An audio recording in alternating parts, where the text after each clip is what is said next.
कुछ करो कुछ बनो, भाग 21। शिष्ट बनो।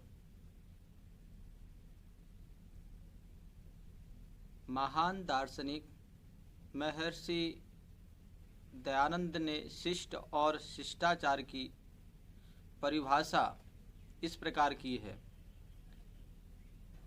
शिष्टाचार जो धर्माचरण पूर्वक ब्रह्मचर्य से विद्या ग्रहण कर प्रत्यक्ष आदि प्रमाणों से सत्यासत्य निर्णय करके सत्य का परित्याग करना है, यह शिष्टाचार है। और जो इस को करता है वह शिष्ट कहलाता है। स्वमंतव्य मंतव्य प्रकाश में कहा है। बोधायन धर्म सूत्र में शिष्ट का लक्षण इस प्रकार दिया गया है। शिष्टाः खलु विगत मत्सराः निरहंकाराः कुम्मी धान्या अलोलुपाः दंभ दर्प लोभ मोह क्रोध विजिताः। अर्थात शिष्ट उन्हें कहते हैं जिनमें ईर्ष्या, अभिमान, धन संग्रह की इच्छा, लालच, दंभ, दर्प, लोभ, मोह और क्रोध नहीं होता। शिष्टाचार से मनुष्य के गुणों, शिक्षा, रुचि और सभ्यता का पता लगता है। शिष्टाचार एक महान निधि है। इसके द्वारा मनुष्य क्या नहीं कर सकता। अमेरिका जैसे विशाल देश में स्वामी राम तीर्थ ने का सहायक कौन था? उनकी मस्ती भरी मुस्कान और मानव मात्र के प्रति प्रेम के कारण ही ने तो उनके लिए अनेक मित्र और प्रेमी तैयार कर दिए थे। शिष्टाचार से समाज में आदर प्राप्त होता है, सफलता का मार्ग प्रशस्त होता है, उच्च पद प्राप्त होता है और जीवन की अनेक कठिनाइयां दूर हो जाती हैं। शिष्टाचार वह दीपक है जो हमारे जीवन को ज्योतिर्मय बनाता है। यह हमें पशु जीवन से मानव जीवन की ओर ले जाता है। शिष्ट व्यक्ति समाज का आभूषण है। उसका स्वागत सर्वत्र होता है। शिष्टाचार में भारत की गणना सर्वोपरि रही है। हमारे वेद, दर्शन, उपनिषद, रामायण और महाभारत आदि ग्रंथों का प्रत्येक पृष्ठ हमारे आचार का पता दे रहा है। मर्यादा पुरुषोत्तम श्री राम और श्री भरत जी ने दोनों ने राज्य को ठोकर लगा दी। श्री लक्ष्मण जी 14 वर्ष तक वनवास में रहे, परंतु कभी सीता जी के मुख की ओर आंख नहीं उठाई। एकलव्य ने गुरु दक्षिणा में अपना अंगूठा कटवा दिया। शिवी ने एक कबूतर की रक्षा के लिए अपना मांस दे दिया। दधीची ने राष्ट्र रक्षा के लिए अपनी हड्डियां प्रदान कर दी। भगवान श्री कृष्ण नंगे पैर दीनहीन सुदामा का स्वागत करने के लिए दौड़ पड़े। संसार के इतिहास में ऐसे उदाहरण बहुत कम मिलेंगे। वर्तमान युग में भी महर्षि दयानंद जैसा अनुपम शिष्टाचारी का उदाहरण कहाँ है? स्वामी जी ने एक 5 वर्षीय नग्न बालिका को देखकर उसके आगे शीश झुका दिया था। कितना उच्च शिष्टाचार है। पाश्चात्य सभ्यता और संस्कृति ने हमारे आचार पर भी कुठाराघात किया है। आज स्वतंत्रता, उच्छृंखलता के नाम पर शिष्टाचार भी समाप्त हो रहा है।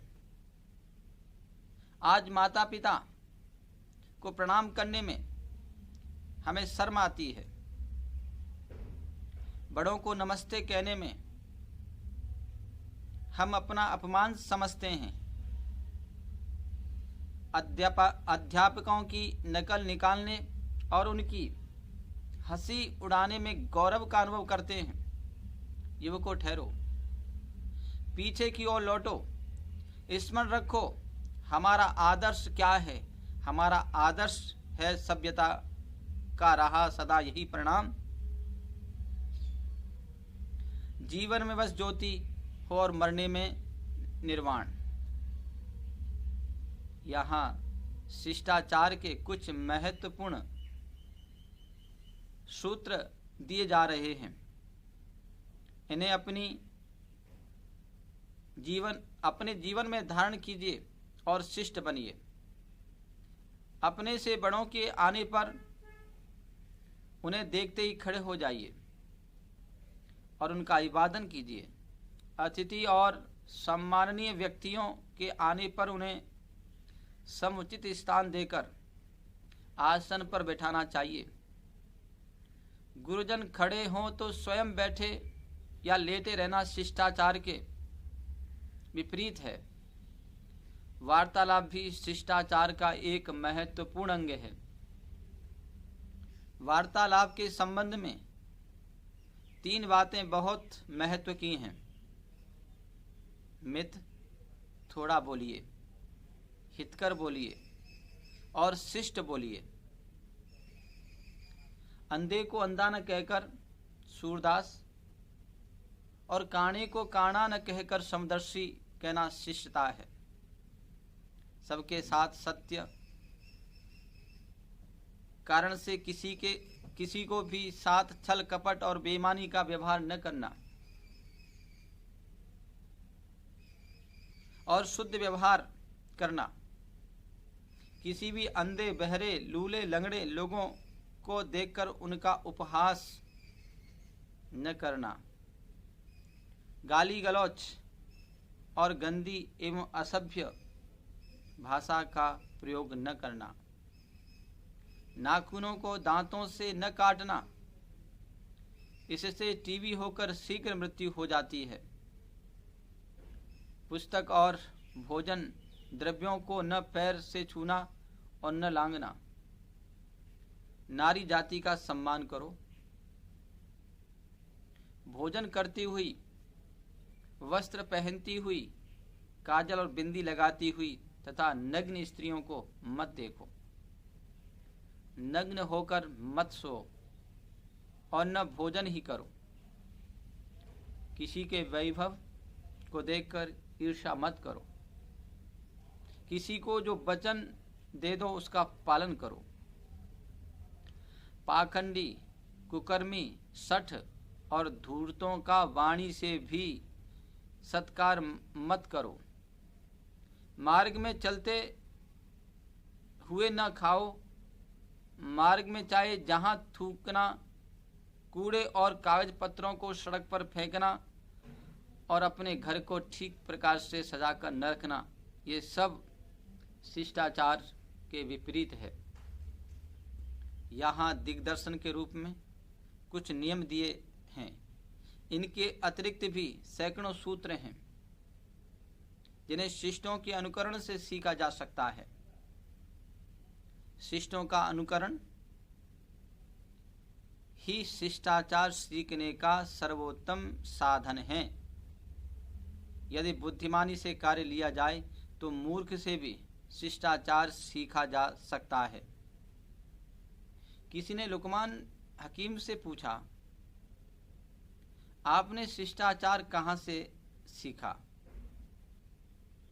उन्होंने उत्तर दिया, मूर्खों से। उसने पुनः प्रश्न किया, किस प्रकार? लुकमान ने कहा, उनकी जो बात पसंद नहीं आई वह मैंने छोड़ दी।